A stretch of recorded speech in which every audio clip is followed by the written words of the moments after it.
Muito bem, pessoal, sejam bem-vindos à nossa maratona de questões para o concurso do município de Dona Francisca. Agora, nós vamos corrigir as questões que vocês têm disponibilizadas em PDF. Minha sugestão de como tu vai aproveitar melhor essa maratona de questões. Estuda primeiro a Lei Orgânica e o Estatuto dos Servidores, faz a leitura dos dois várias vezes após ter estudado, e depois disso vem para as questões. Pega as questões no arquivo em PDF que está disponível para vocês e tenta resolver todas elas por conta própria. De preferência, faz todas de uma só vez. Reserva um horário para resolver todas. Depois que tu faz todas as questões, tu vai conferir no gabarito para ver quais acertou e quais errou, e aí sim vem assistir essa correção. Aqui na correção, eu vou mostrar para vocês cada uma das questões, e se tu já tiver tentado resolver e corrigido o gabarito, a nossa correção vai ser muito mais interessante para ti, porque aqui eu vou estar falando coisas que tu já leu, coisas que tu já tentou resolver e já viu que acertou ou errou, certo? Então é isso, pessoal. Chega de conversa, vamos ao trabalho. A primeira questão é uma questão que cai muito em provas da nossa banca. Ela envolve os poderes do município. E tu tem que ter um cuidado quando tu estuda a legislação municipal, porque as leis orgânicas de todo e qualquer município possuem apenas dois poderes: o legislativo, que é a Câmara de Vereadores, e o executivo, que é a prefeitura. Não existe poder judiciário nos municípios. O poder judiciário está lá na Constituição Federal. Tem poder judiciário na União e nos estados. Nos municípios, apenas dois poderes. Então, nessa questão, tu tem que estar muito atento quando ela aparecer na prova para perceber. Ele perguntou do município, são apenas dois, executivo e legislativo. Não existe poder judiciário no município. Então, letra D, o gabarito, conforme artigo 2º, apenas a 1 e a 2 estão corretas. Muito bem, vamos dando sequência e vamos agora para a segunda questão, que fala sobre a autonomia do município.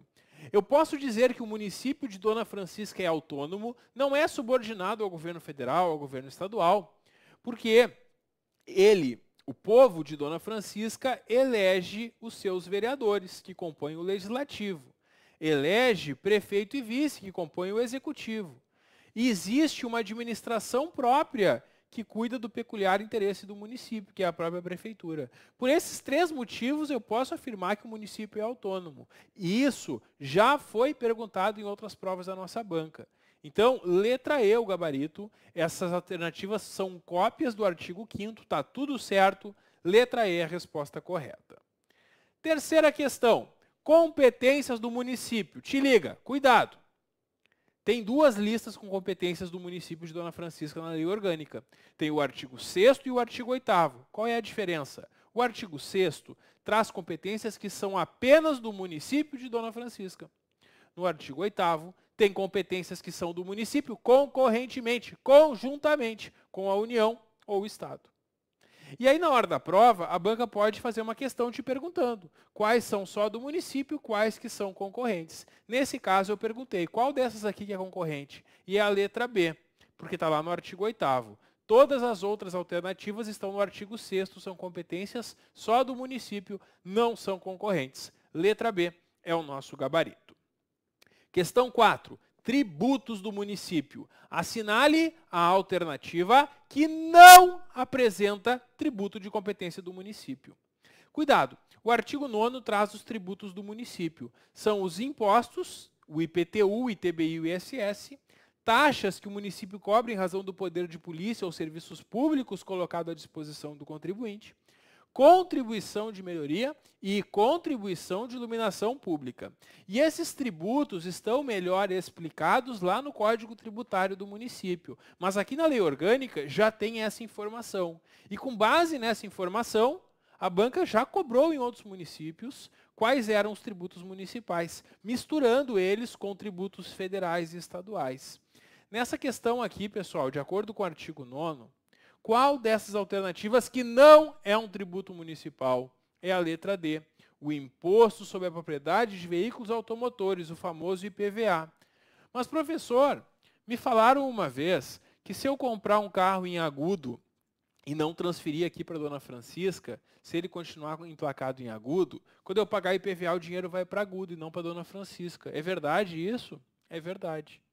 Tá, mas então o IPVA é um imposto municipal? Não.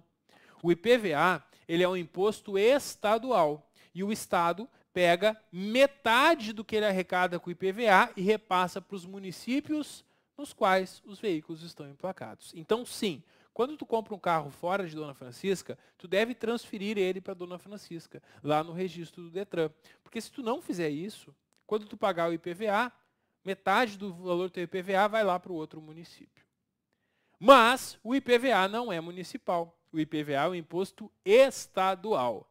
Letra D, o gabarito, ele não é municipal na questão 4. Questão 5. Ao município não é vedado. Isso cai muito em prova da banca. Tem vedações ao município, que estão no artigo 11.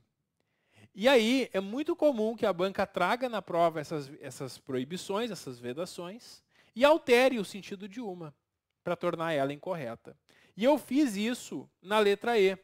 Vejam, ao município é vedado estabelecer igrejas, fazer promoção pessoal, contrair empréstimos sem autorização, usar estabelecimento gráfico, propaganda político-partidária, tudo isso é de fato vedado. O que não é vedado? Instituir ou aumentar tributos por lei que os estabeleça. E o que é vedado nesse caso? Olha aqui como é que está no artigo 11, inciso 4. É vedado ao município instituir ou aumentar tributos sem que a lei o estabeleça. Então, aqui no artigo 11, o inciso 4 é a alternativa que está incorreta. Olha só. Ao município não é vedado instituir ou aumentar tributos por lei. É vedado sem a lei. Letra E, o gabarito. Essa aqui é quase uma questão de raciocínio lógico, né? Porque tem que parar para pensar. E a banca já fez uma questão exatamente assim em outro município. E ela pode fazer na tua prova, agora tu já está treinado. Então não esquece de revisar as vedações do artigo 11, isso cai muito em provas da nossa banca. Pessoal, a gente tem agora o período de reuniões da Câmara. O artigo 13 estabelece que a Câmara se reúne de 1º de março a 30 de dezembro. Esse é o período normal. No primeiro ano da legislatura, primeiro ano do mandato, quando está começando o mandato dos vereadores e do prefeito, aí, excepcionalmente, é 1º de janeiro a 30 de janeiro, recesso em fevereiro, depois 1º de março a 30 de dezembro. Nos demais anos, não tem reunião em janeiro, é 1º de março a 30 de dezembro. Letra E, o gabarito, conforme artigo 13. Questão 7. O parecer prévio emitido pelo Tribunal de Contas sobre as contas que o prefeito deve anualmente prestar só deixa de prevalecer por decisão de 2/3 dos vereadores, conforme artigo 21A. Pessoal, essa é uma situação bastante cobrada em prova. Olha só, todo ano o prefeito presta contas. O Tribunal de Contas faz um parecer prévio, podendo recomendar a aprovação ou a rejeição. Mas quem vai julgar as contas é a Câmara Municipal. Pergunto, será que a Câmara Municipal pode não seguir o parecer do Tribunal de Contas? E a resposta é: pode. Pode sim. E se ela não segue o parecer do Tribunal de Contas, para que ela faça isso, para ela não seguir, ou seja, para ela reprovar as contas quando o TCE recomendou a aprovação, ou para ela aprovar as contas quando o TCE recomendou a rejeição, é necessário o voto de 2/3 dos vereadores. Então, conforme artigo 21A, letra D é o gabarito aqui na questão 7. Vamos seguindo, e a questão 8 envolve a criação de CPIs. O que é uma CPI? Comissão Parlamentar de Inquérito.